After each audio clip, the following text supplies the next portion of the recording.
Hard to believe, but even in this cold snap, people are already getting ready for it, putting their houses on the market. As I mentioned, March is the most popular month to do it. But along with it come those open houses. But here's the question tonight. Are you opening your home to someone looking for something else? Here's Rebecca Jarvis. Real estate agents are starting to salivate. Home sales are up, interest rates are low, and the economy is improving. You'd think they'd all be out there staging homes and prepping listings, right? Throw rizne. So why is this room full of agents in New Jersey learning how to stab someone in the eye? My thumb is in your eye socket. They're taking a self-defense course specifically tailored for real estate agents because their job can be downright dangerous. Being in the real estate business is one of the most high-risk businesses in the nation, and yet people don't know about it. Real estate mogul and Shark Tank star Barbara Corcoran says you never know who exactly will be coming to check out that listing, and they may be walking away with more than the property fact sheet.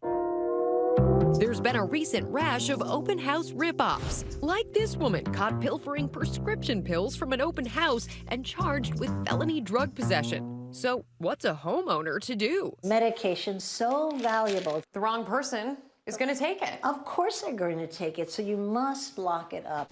Now check out this guy facing multiple burglary charges for sauntering out of open houses with high-end jewelry.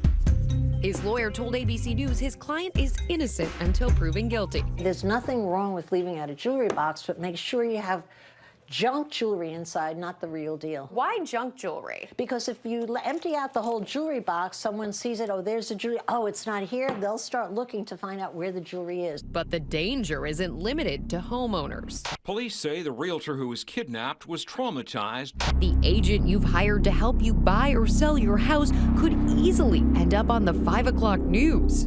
A local real estate agent says he did not think he would live to see his family again. And it's not just dangerous, it can be deadly. In the last decade, more than 20 real estate agents were murdered, according to the U.S. Bureau of Labor Statistics. Take the case of Beverly Carter, an experienced real estate agent who disappeared from a Little Rock area house she was showing last October while allegedly meeting a potential cash buyer. Did you kill Beverly Carter? No. After a days-long search, her body was found in a shallow grave. The man accused of her murder giving a perp walk statement and later pleading not guilty to capital murder. Why Beverly? She was a rich broker. Are real estate agents sitting ducks? They are. Nothing is more essential to the real estate business than a new customer. And a new customer could be a good customer, or it could be the wrong customer. And it's mostly female agents who are meeting Mr. Wrong Customer.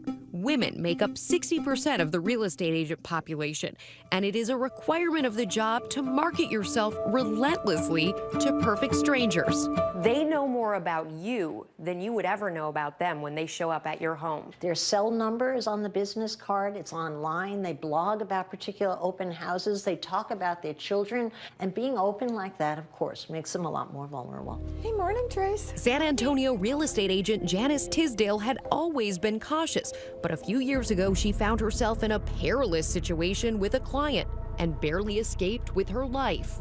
It was a few days before Christmas, and Tisdale had arranged to meet this man, Emilio Maldonado, and his banker in a remote subdivision.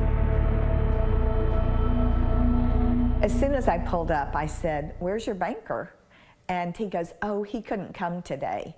And I thought, oh, this is weird. Tisdale did a lot of things right that day. She took off her diamond jewelry and made sure she had an escape route, just like Barbara Corcoran recommends. I make sure, foremost, that I have an exit strategy. I open the gates on the back of the house. I open the back door. So if you were showing me this home, I would say, have a look at the bedroom.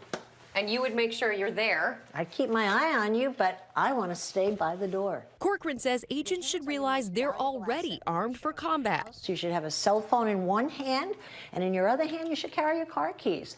This doesn't look like it's a bad weapon, but cut someone in the face with it, you buy a few seconds to make your runaway. As Tisdale and her client toured the vacant house, Tisdale's instincts were telling her to bolt.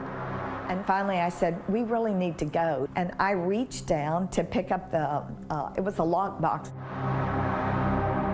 That's when he struck me over the head. Maldonado was wielding a tire thumper used by long-haul truckers to check tire pressure, and now blood was gushing from the back of Tisdale's head. Maldonado held the 64-year-old grandmother hostage for 45 minutes until she was finally able to use her remaining strength to break away. I was screaming. I just thought, you're dead, Janice. You are dead. In the distance, Tisdale spotted some teenagers driving a banged-up Honda Civic. And here come those kids, and their window was down. So I just screamed, help me, help me. He's trying to kill me. And they slammed on their brakes, and 5 teenagers bounded out of this car. Maldonado was arrested soon after. Now he's serving 60 years for aggravated robbery. And as for the teens who came to Janice Tisdale's rescue, I have 5 more children now, so instead of 4, I have 9. What more could a mother want? well, actually, this mother wants one more protective friend. These days when she shows properties, she brings along a Beretta Tomcat. I'm so happy you're alive.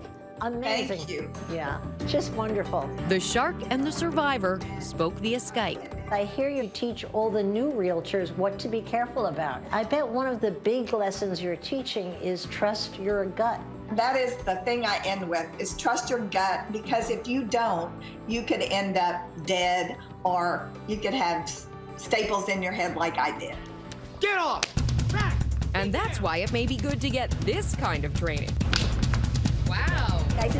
In case you have to take matters Please don't hurt me. Please don't hurt me. Yes! into your own hands. It's like much more comforting to have this knowledge and to know I'm not helpless and how to get away. And Barbara Corcoran has a lot more safety tips for selling your house safely. You can find them on our 2020 Facebook page. Barbara always knows. She does.